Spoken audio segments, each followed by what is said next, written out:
Hey, what's up, everybody? BDL44 coming at you in another video. All right, so the score is 142-135. The Lakers did pull out the victory in Utah after just clawing away at what seemed to be a very, very difficult uphill battle trying to get the lead.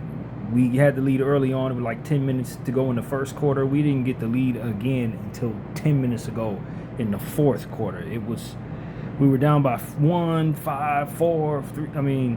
I don't think they ever got a lead greater than 8, but we were just still behind them a good majority of this game. But we pulled away in the fourth, and we love that, man. Let's start with the game cast, see how that actually went. In the first quarter, the Jazz had 41, Lakers 32. Second quarter, Lakers had 41, Jazz 37. Third quarter, Lakers had 29, Jazz 28. And in the fourth quarter, we had another 41-point quarter, and the Jazz had 29. So that's 3 41-point quarters for either the Lakers or the Jazz. Jazz had one of them, we had two of them. That's why the score was 143-135. The Lakers are now 19-7. I think we're tied with the Spurs with the same record. I think we have the tiebreaker against them. So right now, I think we're in third place, but they haven't updated it yet. Jazz are 10-16. Not sure where they stand, but I know they're back there somewhere, probably outside the playoff picture right now. Let's look at the team stats. The Lakers shot 53% from the field, 49-93. Jazz 52% from the field, 43-83. Jazz shot 49% from the three, 18-37, and the Lakers shot 13-39 for 33% from three. Lakers got to the line 39 times, hit 32 of them for 82%. Jazz got there 47 times. Hit 31 of them for 66%. That's the free throws. Oof. But if I'm being honest with you, it didn't feel like that. The numbers were worse than what the eye test would tell you, because I think the teams were playing at such a speed to kind of make up for the difference. But that is a lot of free throws there. Rebounds, the Lakers won that by 9, 48-39. 48 for the Lakers, 39 for the Jazz. 13 offensive rebounds for the Lakers, 9 for the Jazz. 32 assists for the Lakers, 31 for the Jazz. 7 steals for the Lakers, 4 for the Jazz. 2 blocks for the Lakers, 1 for the Jazz. 7 turnovers for the Lakers. Only 7 points conceded off of those. We love that for ourselves. 13 turnovers for the Jazz, 14 points conceded off of those. 24 fast break points for the Lakers, 9 for the Jazz, which is amazing considering how we were going up against a much more athletic and fast young team. 58 points in the paint for the Lakers, 42 for the Jazz. We also appreciate that. The largest lead of the game for the Lakers was 12. The largest lead of the game for the Jazz was 10. And the Jazz led 75% of the time. The Lakers led 21% of the time. And, of course, won the game, 143-135. Let's see what the box score tells us. We'll start with the Jazz. Kyle Filipowski, 27 minutes, 6 points, 3 of 7 from the field, 0-1 from 3. 13 boards for Flip, 1 turnover, 1 block, plus 3. 3 offensive boards there for Flip. Nurkic, 32 minutes, 15 points, 5 of 8 from the field, 1 of 1 from 3, 4 of 11 from the line. 8 rebounds, 7 assists, 5 turnovers, 1 steal, 4 offensive boards, minus 2 for Yusef. Svi hit all of his shots, 17 minutes, 11 points, 3 of 3 from the 3, 3 of 3 from the field, 2 of 2 from the free throw line, 1 rebound, 1 turnover, 1 steal, plus 10 for Svi. Keontae George, man, that dude is going to be terrific, man. 39 minutes, 34 points, 9 of 20 from the field, 5 of 11 from the 3, 11 of 12 from the line, 4 rebounds, 8 assists, 2 turnovers, plus 3 for Keontae. The sky's the absolute limit. I don't honestly know how good he is, but I can tell you, I don't see much of a ceiling there. Ace Bailey, 26 minutes, 19 points, 7 of 13 from the field, 3 of 6 from 3, 2 of 6 from the free throw line, 4 rebounds, 1 turnover, 1 steal, 2 offensive boards, minus 4. Ace had a good game tonight, man. He played really well. Kevin Love, 16 minutes, 5 points, 1 of 5 from the field, 1 of 5 from 3 as well. 2 of 3 from the line, 2 rebounds, 1 assist, minus 6 for K-Love. Taylor Hendricks, 23 minutes, 4 points, 1 of 1 from the field, 2 of 3 from the free throw line, 3 rebounds, 1 assist, 1 steal, minus 9 for Hendricks. Bryce Sensabaugh, 17 minutes, 15 points, 5 of 9 from the field, 3 of 6 from 3, hit both of his free throws, 3 rebounds, minus 12 for Sensabaugh. Isaiah Collier, he did have a good game. 28 minutes, 18 points, 6 of 12 from the field, 1 of 2 from 3, 5 of 7 from the free throw line. He had 13 assists, 3 turnovers, a -7 for Collier. And Walter Clayton had 14 minutes, 8 points, 3 of 5 from the field, 1 of 2 from 3, 1 of 1 from the line, 1 rebound, 1 assist, -16. So I told you I was concerned about Collier. I said that in the pregame video, and he had a huge game. I'm glad we were able to withstand that, but yeah, that's a terrific game for that young man. He and George have a very bright future, as do most of their young players out there, in my opinion. But let's get into the winning Los Angeles Lakers. LeBron James, 33 minutes, 28 points, 8 of 17 from the field. Missed all 5 of his threes. 12 of 13 from the line, though. 7 rebounds, 10 assists, 2 turnovers, 1 steal. -6 for the King. I thought he was really good. Minus the three-point shooting, of course, but he took a lot of punishment tonight, so I wasn't too pleased with how physical this game was. But only 2 turnovers is always good for the King. And I just thought he was very efficient, obviously, from the line, and just overall extremely impactful in this basketball game. Rui Hachimura, 33 minutes, 13 points, 6 of 10 from the field, 1 of 3 from 3, 3 rebounds, 1 assist, 1 block, +2 for Rui. He hit some big shots down the stretch. I wanted to see him featured a little bit more. It was almost like he was an afterthought, but because of it, we were able to find him in the corner for a 3 where he wasn't very heavily contested. So he was kind of a decoy at times, but hit the shots he needed to hit, and ultimately was very impactful. I want him to continue to work on rebounding better, and we like the fact that he didn't turn the ball over at all out there. That was good. Jackson Hayes, 22 minutes, 16 points, 7 of 7 from the from the field. 2 of 4 from the free throw line, 3 rebounds, 1 turnover, 2 offensive boards, -10. Jackson Hayes continues to be perfect against the Jazz. Since he's been a Laker, he has yet to miss a shot against the Jazz. That is one of the coolest stats in the world right there. Jackson Hayes played great, and he has had a really, really good season this year. Marcus Smart, 28 minutes, 17 points, 6 of 11 from the field, 5 of 9 from 3, 4 rebounds, 1 assist, 1 turnover, 1 steal, +12. He did foul out in this game with 4 minutes to go, but boy, were his three-point shots timely, and we would not have been as close throughout the course of being down if it weren't for his big shooting and also his good defensive prowess and just drawing fouls and things like that. So I thought Marcus Smart played great, and he's on a bit of a tear from behind the arc right now. Luka Doncic, that's where the game ball is going to go. 40 minutes, 45 points, 14 of 28 from the field, 4 of 12 from 3, 13 of 16 from the line. He had 14 assists, 11 rebounds, 5 steals, only 1 turnover, 2 offensive boards, -5. The numbers are amazing. I didn't think he played as well as those numbers describe, because some of the three-point shots that he took, especially in the first half, he was cold, it wasn't looking good. But overall, this is terrific numbers, man. And the 5 steals, he just came up with the ball left and right in passing lanes. It seemed like they were throwing it at him, and he'd catch it and go the other way. I think that was like 3 of the steals that he had there. But he was terrific down the stretch of this game. 45 points. I mean, he was a superstar as usual, Luka the Don. It's a pleasure to watch him play ball every night. And man, does our team need every bit of what he can do out there, especially when Austin's not out there, when Ayton's not out there. We needed exactly what he gave us. Anything less than that probably wouldn't have got us the victory. The 1 turnover is what's most impressive to me when you consider 14 assists and 45 points. He only turned the ball over 1 time.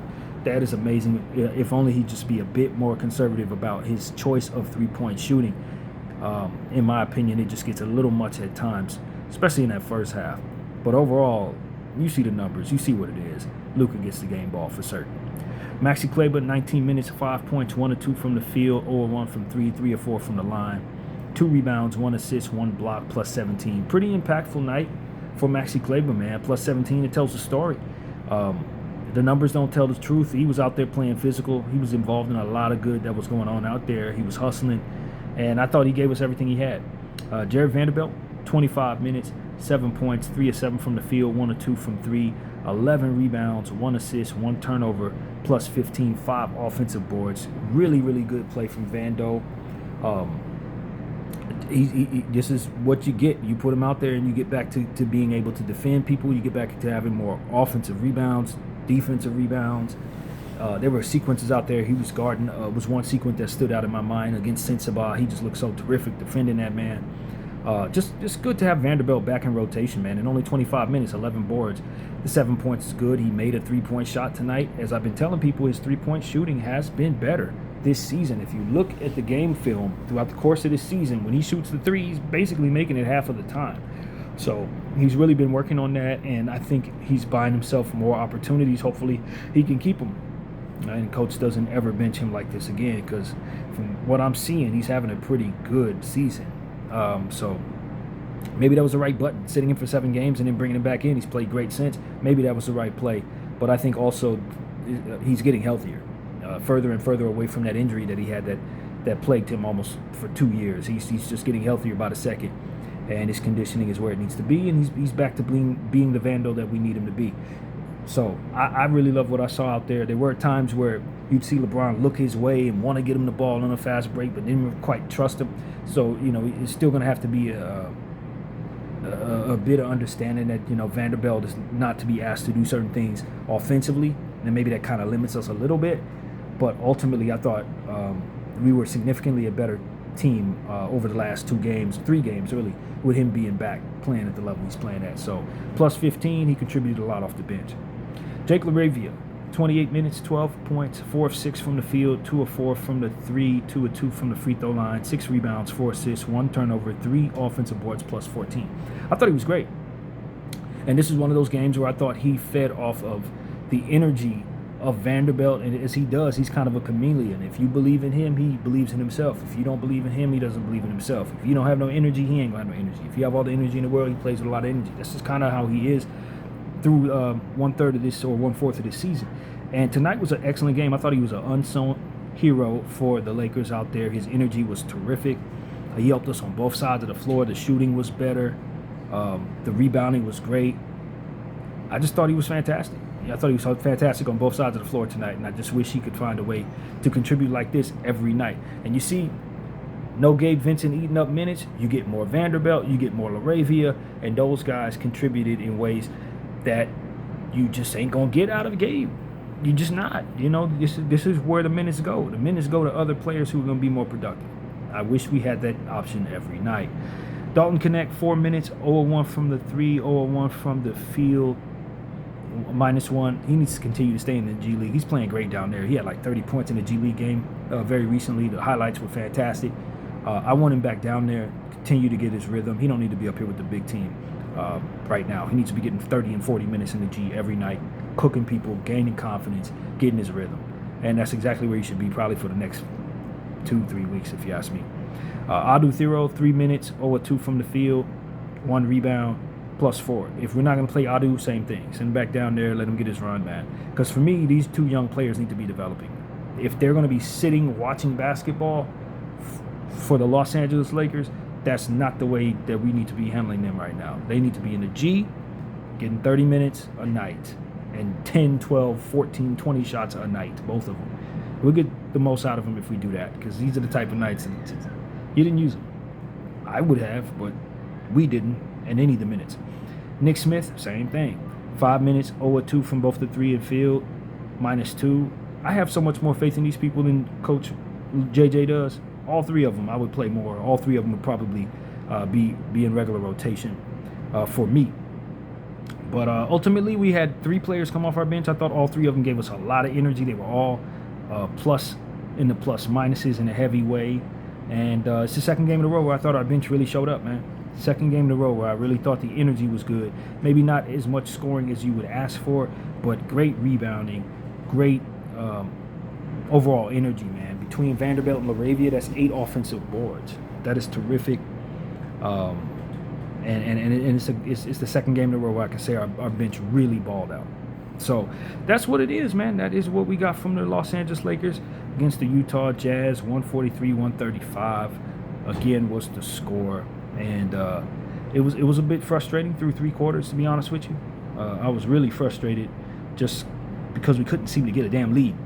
It took forever for us to get over that hump, and we were clawing, we were knocking, but we couldn't seem to get there.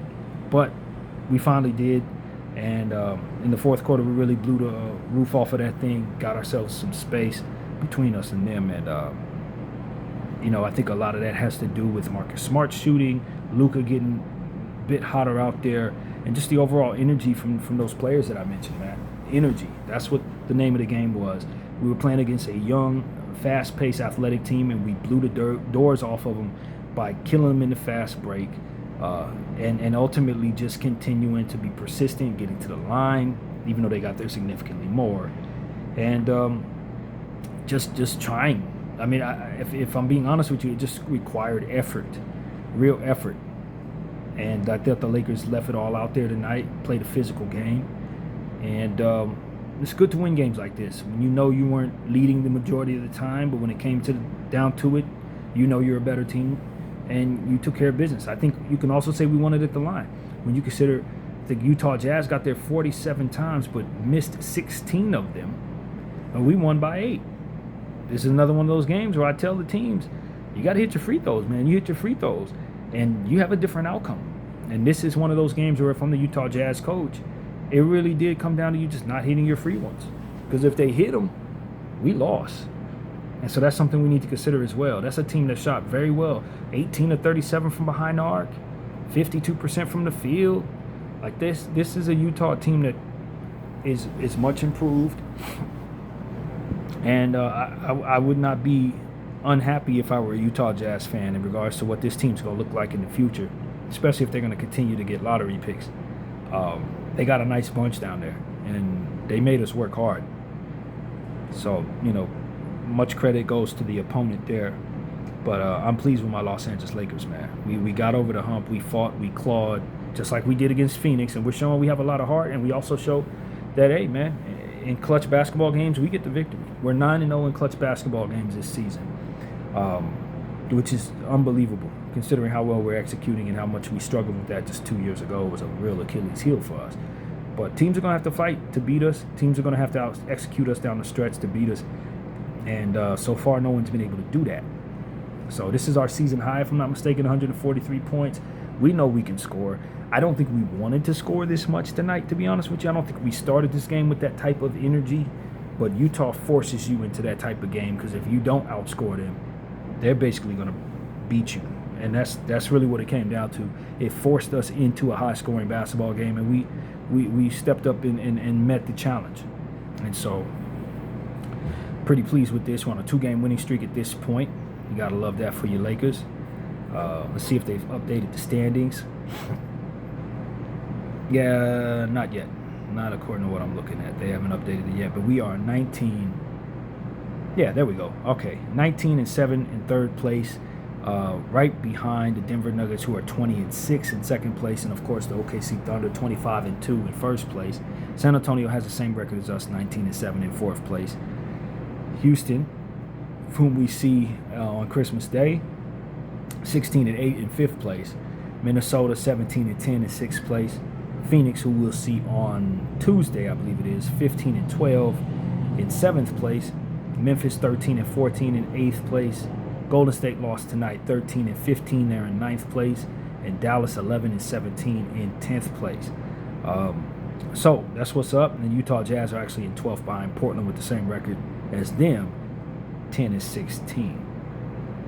So now we look forward to the Los Angeles Clippers. We're continuing on what is considered a 4-game road trip, but probably doesn't equate to you feeling it like that, because you do get to go back to Los Angeles now and play the Clippers, but that game will be in the Intuit Dome in Inglewood, and that will be coming up, I believe, on Sunday, but I gotta check because I thought I heard them say Saturday, so I'm not quite sure, but we will know very soon. That game is going to be on the 20th, and the 20th is going to be on some type of day. It ain't till Saturday. There we go. It's 7:30 Pacific time, 10:30 Eastern, Intuit Dome. That game is on Saturday, not Sunday.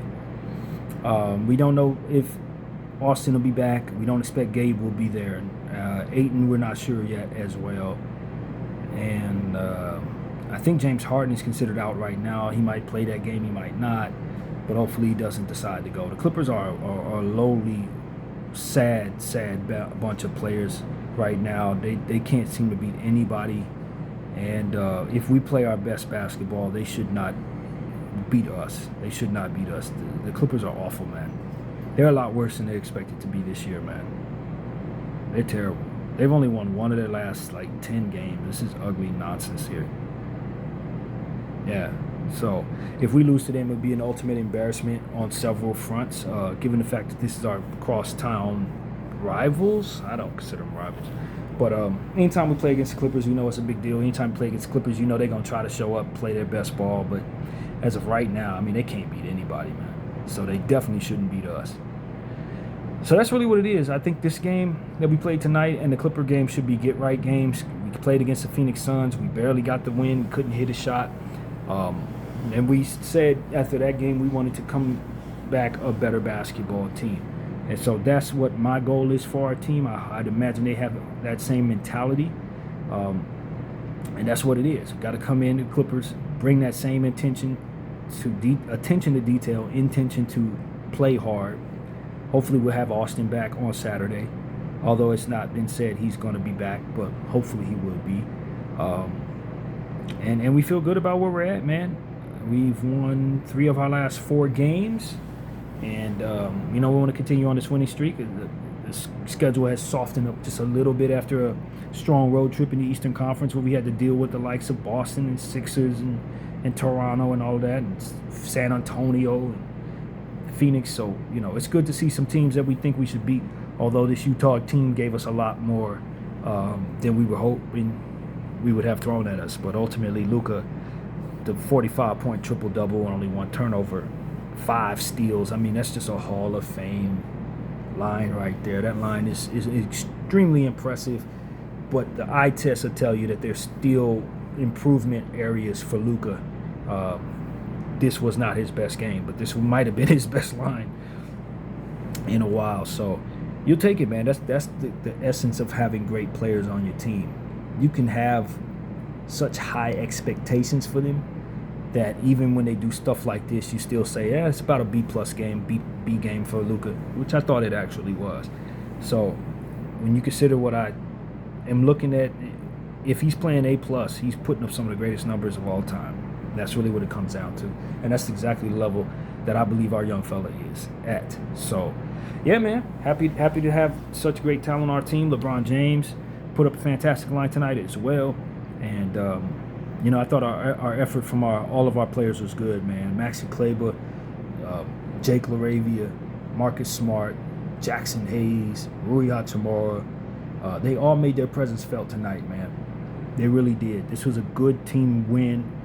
We didn't play our best ball, but we put up the most points we put up all season and walked out of Utah a winner yet again.